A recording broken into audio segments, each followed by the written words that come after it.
નમસ્કાર.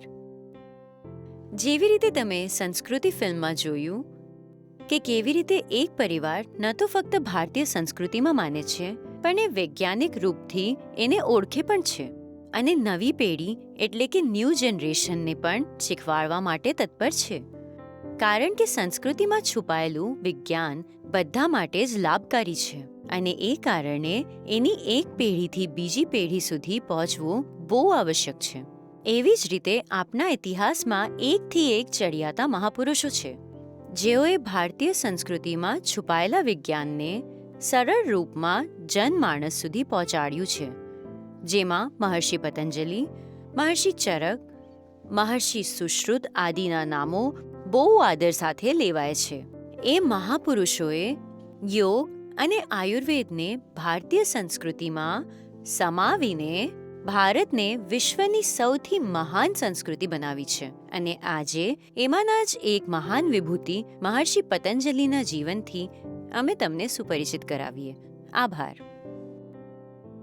પ્રાચીન ભારતમાં એવા કેટલાય મહાપુરુષોએ જન્મ લીધો જેઓએ ભારતીય સંસ્કૃતિને દૂર દૂર સુધી ઘણા દેશો સુધી પહોંચાડી. એવા જ મહાન ઋષિમુનિઓમાંથી એક છે મહર્ષિ પતંજલિ. તેઓએ દુનિયાને યોગ જેવી પ્રતિષ્ઠિત કળા આપી છે. આજે યોગ આખા વિશ્વમાં પ્રખ્યાત છે. આજે આખા દુનિયામાં વિશ્વ યોગ દિવસ ઉજવાય છે અને લાખો લોકોને યોગ કરવાથી લાભ થાય છે. એનું પૂરું શ્રેય મહર્ષિ પતંજલિને જાય છે. એમનો જન્મ ગોનાર્થ એટલે કે આજના ગોંડા, ઉત્તર પ્રદેશમાં થયો હતો. પછી તેઓ કાશી ક્ષેત્રે વસ્યા હતા. એમની માતાનું નામ ગુણિકા હતું.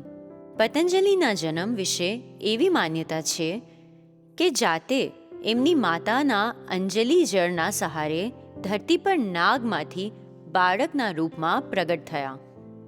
માતા ગુણિકાના અંજલિથી પતન થવાના કારણે એમણે એમનું નામ પતંજલિ રાખ્યું. એમને શેષ નાગનો અવતાર પણ મનાય છે. તેઓ અલૌકિક પ્રતિભાના ધણી હતા. વ્યાકરણથી પણ વધુ અન્ય શાસ્ત્રો પર પણ એમનો સમાન રૂપમાં અધિકાર હતો. વ્યાકરણ શાસ્ત્રમાં એમની વાત અંતિમ પ્રમાણ ગણાય છે. મહર્ષિ પતંજલિ સંભવતઃ પુષ્યમિત્ર સુહ 142થી 195ના શાસનકાળમાં હતા. આજે જેઓ તમને યોગનું જ્ઞાન સુલભતાથી મળે છે તો તેનું પૂરું શ્રેય મહર્ષિ પતંજલિને જ જાય છે. મહર્ષિ પતંજલિ એક પ્રખ્યાત ચિકિત્સક અને રસાયણશાસ્ત્રના આચાર્ય હતા. રસાયણ વિજ્ઞાનના ક્ષેત્રમાં અભરક, ધાતુયોગ અને લોહશાસ્ત્રનો પરિચય કરાવવાનો શ્રેય પણ પતંજલિને જાય છે. રાજા ભોજે મહર્ષિ પતંજલિને તન સાથે મનના ચિકિત્સક રૂપે એમનું સન્માન કર્યું હતું. એમને આયુર્વેદિક ગ્રંથ ચરક સંહિતાના જનક મનાય છે.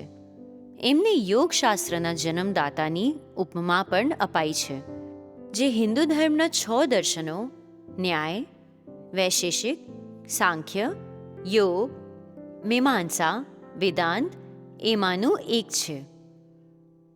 એમને યોગના 195 સૂત્રો સ્થાપ્યા, જે યોગ દર્શનના આધાર સ્તંભ છે. એ સૂત્રોની વાંચવાની ક્રિયાને ભાષ્ય કહેવાય છે. મહર્ષિ પતંજલિએ યોગને મનની ચંચળતાને સ્થિર કરવાની પ્રાચીન ટેકનિક કહી છે. યોગ સૂત્રમાં તેમણે પૂર્ણ કલ્યાણથી વધુ શારીરિક, માનસિક અને આત્મિક શુદ્ધિ માટે 8 અંગના અષ્ટાંગ યોગનું વર્ણન કર્યું છે.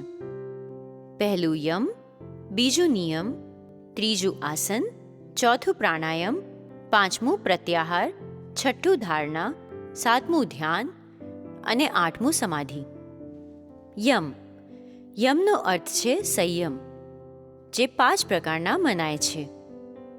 પહેલું અહિંસા, બીજું સત્ય, ત્રીજું અસ્તેય એટલે કે ચોરી ન કરવી, ચોથું બ્રહ્મચર્ય બધી ઇન્દ્રિયો પર સંયમ રાખવું અને પાંચમું અપરિગ્રહ એટલે કે જરૂરી કરતાં વધુ બચત કરવી અને બીજાની વસ્તુઓની લાલચ ન કરવી. એવી જ રીતે નિયમના પણ 5 પ્રકાર હોય છે. નિયમમાં શૌચ એટલે કે શરીર અને મનની ગંદકીને બહાર કાઢવી, સંતોષ, તપ અને સ્વાધ્યાય, જેનો અર્થ આત્મચિંતન કરવો એમ થાય છે. એથી વિશેષ ઈશ્વર કે આત્મ પ્રત્યે પૂર્ણ સમર્પણ પણ એમાં સમાય છે. આસનનો અર્થ છે સ્થિર અને સુખ આપનારી બેસવાની રીતો. જેવી રીતે દેહ સ્થિરતાની સાધના છે, એવી જ રીતે બહારની હવા લેવી તે શ્વાસ અને અંદરની હવા બહાર કાઢવાને પ્રશ્વાસ કહેવાય છે. એ શ્વાસ અને પ્રશ્વાસની ગતિના વિચ્છેદનું નામ પ્રાણાયામ છે. પ્રાણાયામ વડે પ્રાણનું અપેક્ષિત શાંત થવાથી મનનો બહિર્મુખ ભાવ સ્વભાવથી ઓછો થાય છે. ફળ એ છે કે ઇન્દ્રિયો બહારના વિષયોથી ખસીને અંતર્મુખી બને છે. એનું નામ પ્રત્યાહાર છે, એટલે કે પ્રતિ આહાર, પ્રતિકૂળ વૃત્તિ. અને એવી જ રીતે જ્યારે મનની બહિર્મુખી ગતિઓ શાંત થાય છે અને અંતર્મુખી બની સ્થિર બનવાનો પ્રયત્ન કરે છે, તો એ પ્રયત્નનો શરૂઆતનો ભાગ ધારણા છે. જેવી રીતે ઈષ્ટ દેવતાની મૂર્તિ વગેરે પર ચિત્રને લગાડવાને ધારણા કહેવાય છે. ધ્યાન કોઈ એક જગ્યા પર કે વસ્તુ પર નિરંતર મનનું સ્થિર થવું ધ્યાન છે.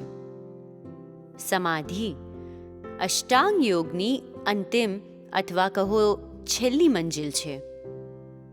આત્મ સાથે જોડાવું.